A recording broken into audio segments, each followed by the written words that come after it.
Alright, well tonight is another aquarium build, and tonight I'm lucky enough to have a Fluval Premium Betta kit. You may have noticed in one of my previous videos I built the smaller version of this. Now Fluval has come out with a bigger version. So this is a 6-gallon tank, which is more than twice as big as the other one I did before. So this will give your betta much more room to swim around in.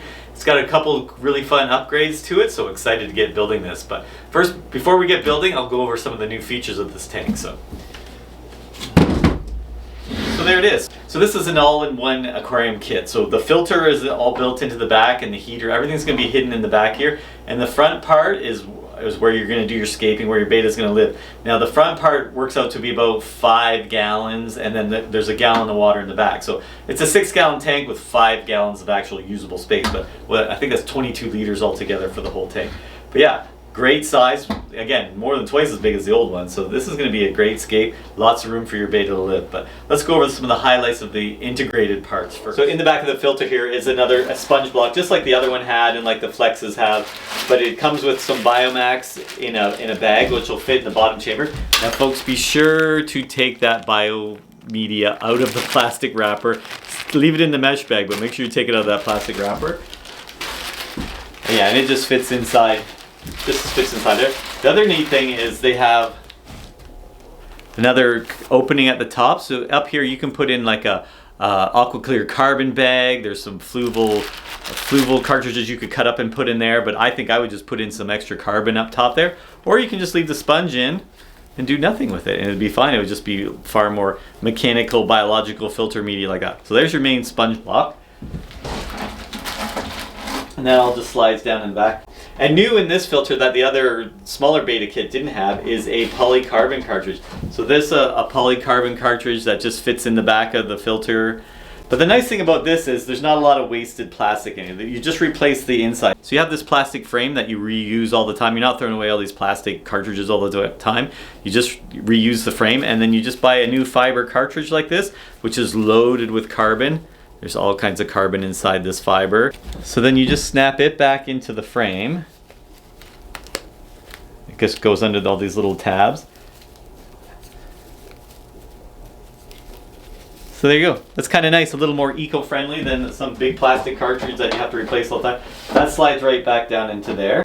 And next is the output. This is the output of the filter, and it has the same kind of diffused outlet. So the water passes through a sponge cartridge. Let me see if I can pop that out. So this is your outlet. This is your diffusion chamber. So your water comes up the pump here, up into the diffusion chamber, and then it flows back into the tank from here, but it has to go through this poly foam block. So this will polish your water a little bit more. But it also diffuses the current of the water coming out. So bettas don't like a lot of current. They have great big fins. They struggle to swim. So this really slows down the water. It's just a nice gentle push rather than a jet stream of water coming out.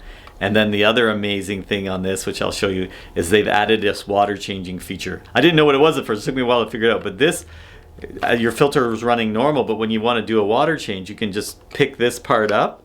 So yeah, you just pick this part up, swing it over, and now this is outside the tank and it'll pour over. I can show you that better here. So yeah, you just pick this up, swing it around, and now it's outside the tank and it's going to pour down into your bucket. And I'll demonstrate that better once I get water in the tank, but pretty excited for that little water change feature. That's pretty awesome. Another really smart upgrade to the pump on this newer version of the tank is on the outlet pump. So here's your outlet pump that you hook up to that hose for the diffusion chamber, but it has this rubber, I don't know what you'd call it, like a rubber boot on it kind of thing. So this little rubber piece here slides up over the pump. It's got a little strap on top, but the base of the pump sits in this kind of rubber silicone, whatever it is, kind of cushioned seat. So when it hits the bottom or hits the side or touches anything, this pump, of course, because there's a moving part inside, it vibrates a little bit, and this rubber will just help keep it even more silent. So although the other one I didn't find the other one very noisy, this one will be super quiet that way. So just another little smart upgrade to the pump. So one of my favorite upgrades with this new tank is the light bar. So the old light fixture on the old betta tank only had a couple LEDs in it. It was very dim. I did manage to keep us alive some of the epiphytes like Anubias and Javafern and stuff, but it didn't excel at growing plants by any means. But this is way upgraded. Far more LEDs. It's got some different color spectrums to it too. And it's way brighter, as you'll see here. Same switch, it's got the touch switch on top, so you just touch the button and on it comes. But you can see how much brighter it is. So I think we're gonna have much better success growing plants with this one. And then the last piece of hardware we'll go over before getting this thing scaped is a heater. It comes with a preset, Fluval preset heater. So you don't have to set this one at all, you just plug it in and away it goes. And it's got its own little place in the back of the chamber here. So it just slides down in here. And with the suction cups, you just stick it to the back glass. So all that gear is hidden in the back, you don't see any of it, which gives you a nice blank slate to scape in. So yeah, time to scape this thing. I'm excited to put it together. I was really busy. I was hoping to put together some ideas for this tank today, and I really didn't get to. I was busy in the store today. So I have a piece of wood and I have the gravel picked out, but planting is going to be, I don't know, we'll see what we got. We'll see what we come up with, but pretty excited to get scaping. So I've decided on the Midnight River sand. It's like a dark black sand, gray black sand, and I'm putting in a little bit first to kind of give me some height. I wanted to build the piece of wood up a little bit higher so it slopes down to the front. And then I have this piece of wood. Yeah, it's kind of almost too big, but I think it'll work. And then I'm gonna just build up some more sand around it at the back and at the front here.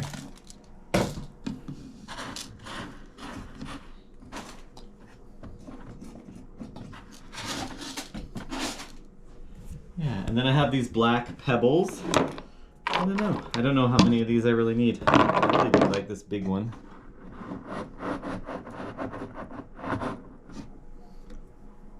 Some big round one here.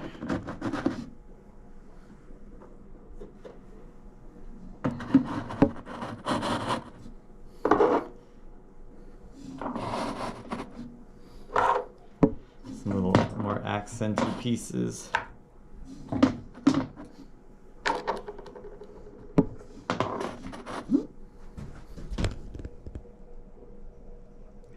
You know, I think that's all it needs. I don't think I need to. I'm gonna put another one back there. Or maybe up. Do I need it there? Yeah, that'll work. Well, that came together pretty quick. Let me show you this. So there it is. So I did heap it up at the back here a little bit, so it is much higher there, and then it slopes down to the front. And then with the different rocks kind of jumbling down, kind of tapering off with the sand. I really like that. I think that's gonna look really good. Here's the top view. So yeah, pretty happy with the base. The hardscape's pretty good. I'm happy with that. And then once we add in the plants, I think it's all gonna come together.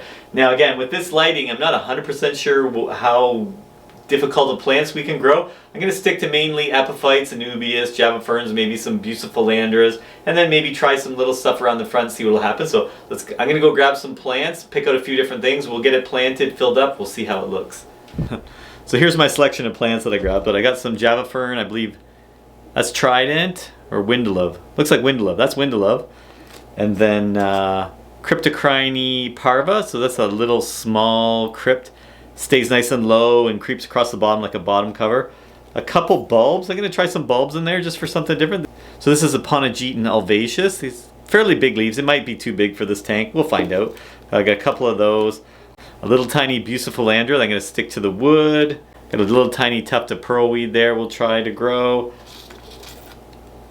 This is fun. This is a bulb, but with a lace. It's kind of like a Madagascar lace plant, but it's actually a Ponogeton Henkelanthus, I believe it is. Henkelanthus, something like that. Anyways, but it has a lacy leaf like a Madagascar lace plant. So just interested to see how it does. It may get too big for this tank. I can transplant it later. So also grabbed out of my frog tank some Starogene repens. Now this was growing immersed. I'm going to plant it submersed. I've grown it both ways, so I'm just going to stick it underwater. It'll kind of have to, it'll take a while to root, but it'll do okay. And then Valsinaria spiralis red. So again, this may become a bit too much for the tank over time, but something to start with anyway. So let's get these planted. I'm not 100% sure how they're gonna go, but we'll see how this works. So, all right, well, let's start with the front stuff. So I'm gonna stick some of these Starogenes in the front.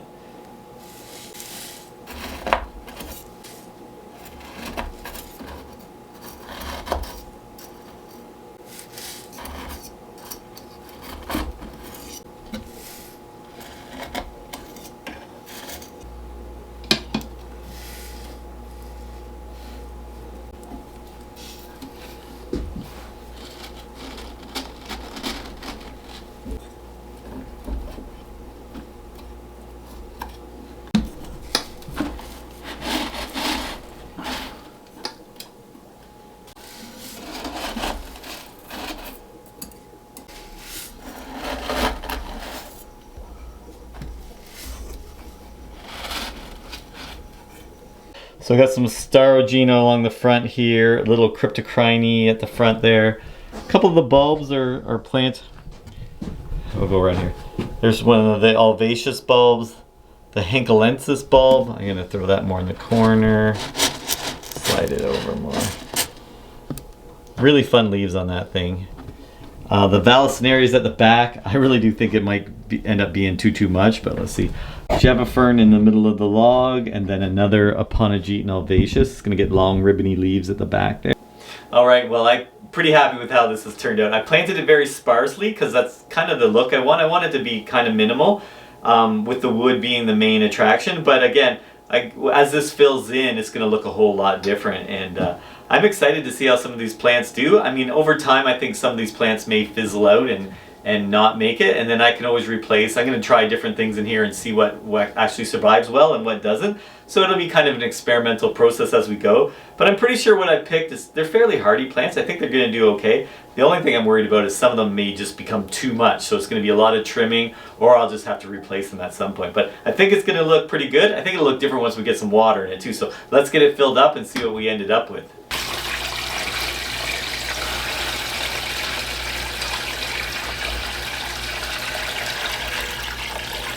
So tank's all in place, got it filled up, is all running, everything's going now. I got some floaters I'm going to throw in there, so we'll get them in now. Got some salvinia and a little piece of red root floater. No duckweed. Get that junk out of there. Hate that stuff. So hopefully it'll grow. The red root will be the tricky one. We'll see if it goes or if it stays red when it's growing. Always got to have a few floaters. Love the floaters. And then lastly is the lid. Now this lid's a little different than the old model. The old model had just an open top, but this one actually has completely sealed, which will keep it humid inside there. So it has this extra piece that kind of plugs up the middle there. So yeah, completely sealed off. It does have a little bit of air space, so it shouldn't get too condensated. So yeah, that's it. So again, really happy with how it looks. We're just gonna let it sit for a little while and then we'll revisit it once it starts to grow in a little bit. And I got the perfect beta to fill it out. So. All right, well, it's been a couple weeks now and I gotta say, I'm pretty impressed with the plant growth in this tank. I didn't expect a lot for the LEDs. They're definitely brighter than the old tank, but I wasn't sure it was gonna grow a lot of plants, but these plants have really maintained themselves well and expanded and grown. Now, the Henkelensis didn't do so well, whether it was that bulb or what. I tried another one. It's in there now. It seems to be doing okay. But the other bulbs have taken right on. The Starogene has really rooted in well. The little crypt has expanded already. Like, it's actually surprisingly pretty impressed with this little tank and its ability to grow plants. The floaters have taken off. The red root floater did fizzle out and die off, which I'm not surprised by that. But the Salvinia has gone crazy on there. There's even a little bit of duckweed that snuck past me, so I'm going to get that out because I can't stand that stuff. But yeah, overall, really impressed with this tank. So I did introduce my beta to the tank. I put in a really nice Super Delta. So let's get a closer look to see how this tank is done. All right, so let's have a closer look. There is the Starogene repens, which has added leaves. It's doing quite well and expanding. The Cryptocrine parva is actually popping out of the gravel bit. I gotta stick it back down in, but it's doing really well. It's added some leaves. The little Bucephalandra, well, it hasn't done a lot. It's a very slow growing plant, but it's looking good. What do we got? Oh, the Windelove, again, hasn't done a lot, but it's nice and green and doing well. There's a big Alvaceous bulb at the back here. Look at the big leaves on that. It's doing awesome. Vallisneria at the back isn't doing a lot, but it's maintaining and looking nice and green and seems to be growing. It's probably going to fill out. Oh, I do see some babies. There are some babies down at the bottom there. It's hard to see that. The other Alvaceous bulb's doing well. Here's the Henkelensis with its lacy leaves. Now the other one did melt down, whether it was just a bad bulb or what, or just didn't get enough light. But it melted down pretty quick for not being a light issue. So I think it was just the bulb. But yeah, it's looking really good. There you can see the floaters. They've done really well. Probably expanded, probably doubled at least. And then, yeah, you can see all the roots down there. Look, awesome. There's my beta.